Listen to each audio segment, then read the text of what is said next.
അസ്സലാമു അലൈക്കും വറഹ്മത്തുള്ളാഹി വബറകാതുഹു. ഇസ്ലാമിക അറിവിലേക്ക് എല്ലാവർക്കും സ്വാഗതം. ഇന്ന് നമ്മൾ എടുക്കാൻ പോകുന്നത് ഉലാസയുടെ 12ാമത്തെ ക്ലാസ്സാണ്. കഴിഞ്ഞ ക്ലാസ്സിൽ നമ്മൾ പറഞ്ഞത് നിയ്യത്തിനെ കുറിച്ചാണ്. വുളൂഇൻ്റെ ഫർളുകളിൽ ഒന്നാമത്തേത് നിയ്യത്താണ്. ഇന്ന് നമ്മൾ പഠിക്കാൻ പോകുന്നത് വുളൂഇൻ്റെ ഫർളിൽ രണ്ടാമത്തേത് മുഖം കഴുകലാണ്. വസ്ലുൽ വജ്ഹി, മുഖം കഴുകൽ. മുഖം കഴുകുമ്പോൾ ഏതാണ് മുഖം എന്ന് ആദ്യം മനസ്സിലാവണം. രണ്ടാമത്തേത് മുഖം കഴുകൽ ആണ്.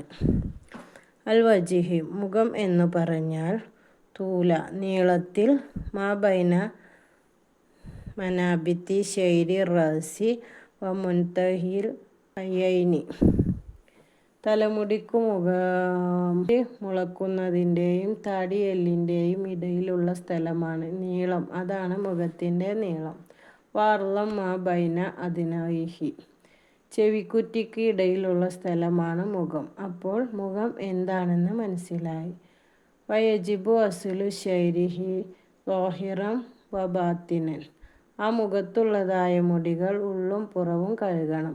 നമ്മുടെ മുഖത്തിൻ്റെ പരിധി പറഞ്ഞു. ആ പരിധിക്കുള്ളിലുള്ളതായ മുടി, അതിൽ ഉള്ളും പുറവും കഴുകണം. അത് നിർബന്ധമാണ്. ഏതൊഴികെ ഇല്ലാ കസീറ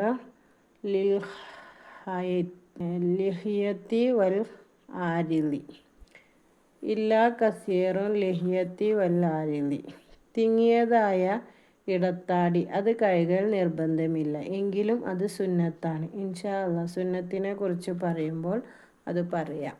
ഫലാ യജിബു അസ്ലുൽ ബാത്തിനിഹിമാ, തിങ്ങിയതായ താടിയുടെയും തിങ്ങിയതായ ഇടത്താടിയുടെയും ഉള്ളു കഴുകൽ നിർബന്ധമില്ല. ഇനി തിങ്ങിയത് എന്ന് പറഞ്ഞാൽ എങ്ങനെയാണ് തിങ്ങിയത്?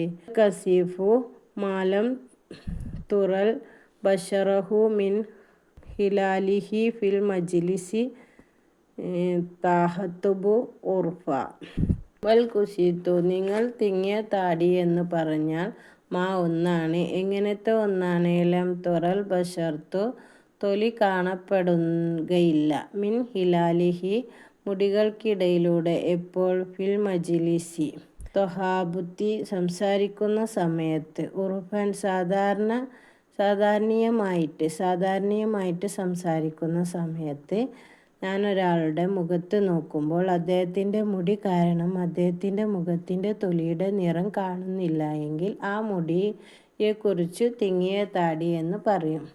സംസാരിക്കുമ്പോൾ താടിയുടെ മുടിയുടെ ഇടയിൽ കൂടി മുഖത്തിൻ്റെ തൊലി കാണുന്നുണ്ടെങ്കിൽ തിങ്ങിയ താടി എന്ന് പറയില്ല. തിങ്ങിയ താടിയാണെങ്കിൽ അതിൻ്റെ പുറം മാത്രം കഴുകൽ നിർബന്ധമുള്ളൂ എന്നും കഴുകൽ നിർബന്ധമില്ല, ഉള്ളു കഴുകൽ നിർബന്ധമില്ല. വമിനൽ വജിഹി, മുഖത്തിൽപ്പെട്ടതാണ് മുൻതഹദൽ ലഹിയൈനി, താടിയെല്ലിൻ്റെ അറ്റം മുഖത്തിൽപ്പെട്ടതാണ്. വ ഉംറത്തുൽ ശുഫത്തൈനി, രണ്ട് ചുണ്ടു ചുവപ്പ്, അത് മുഖത്തിൽപ്പെട്ടതാണ്.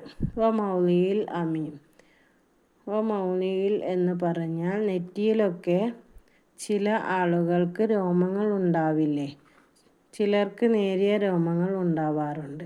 ആ രോമങ്ങൾ സാധാരണ നെറ്റിയിൽ രോമങ്ങൾ ഉണ്ടാവാറില്ല. ചില ആളുകൾക്ക് രോമങ്ങൾ ഉണ്ടാവാറുണ്ട്. ആ ഉണ്ടാകുന്ന തരത്തിനാണ് വമൗലി എന്ന് പറയുന്നത്. അതൊക്കെ മുഖത്തിൽ പെട്ടതാണ്.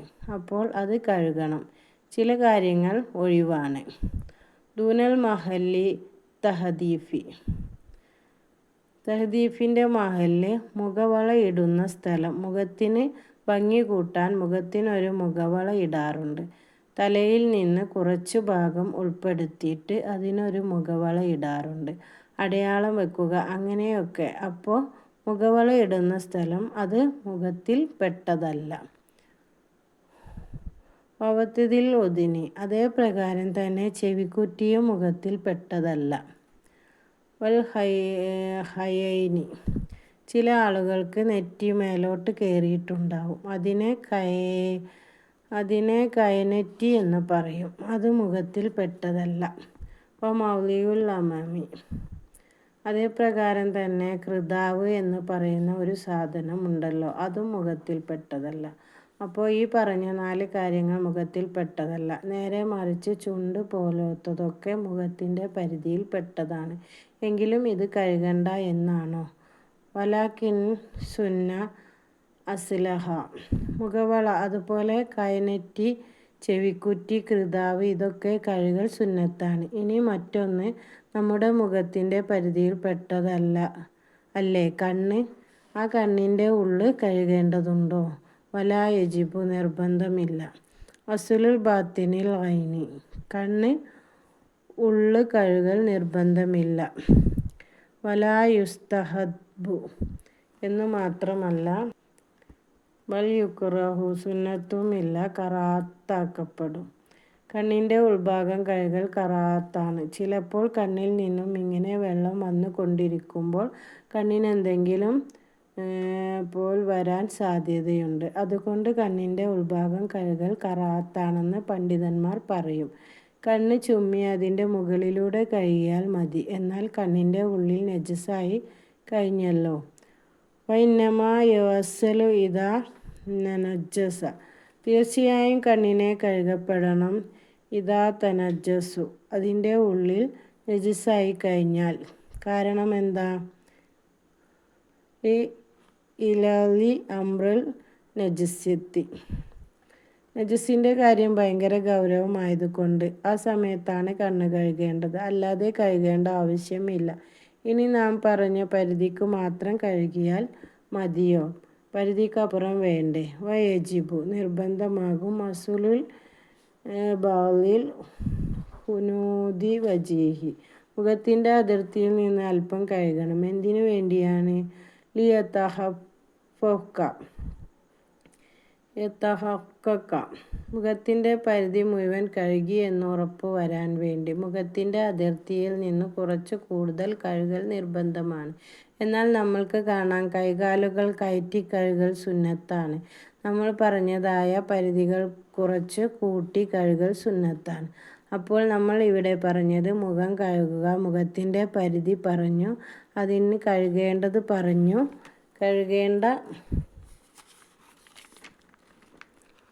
കഴുകേണ്ടാത്തത് പറഞ്ഞു. ഇൻഷാ അല്ലാഹ് ഇനി നമുക്ക് കൈ രണ്ടും കഴുകൽ അടുത്ത ക്ലാസ്സിൽ പറയാം. വാഹിർ ദേവാന അൽഹംദുലില്ലാഹി റബ്ബിൽ ആലമീൻ.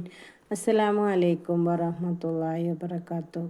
ഈ വീഡിയോ നിങ്ങൾക്ക് ഇഷ്ടമായെങ്കിൽ ലൈക്ക് ചെയ്യുക, ഷെയർ ചെയ്യുക, സബ്സ്ക്രൈബ് ചെയ്യുക, ബെൽ ബട്ടൺ ഇനേബിൾ ചെയ്യുക. നിങ്ങളുടെ അഭിപ്രായങ്ങൾ കമൻറ്റ് ബോക്സിൽ അറിയിക്കുക.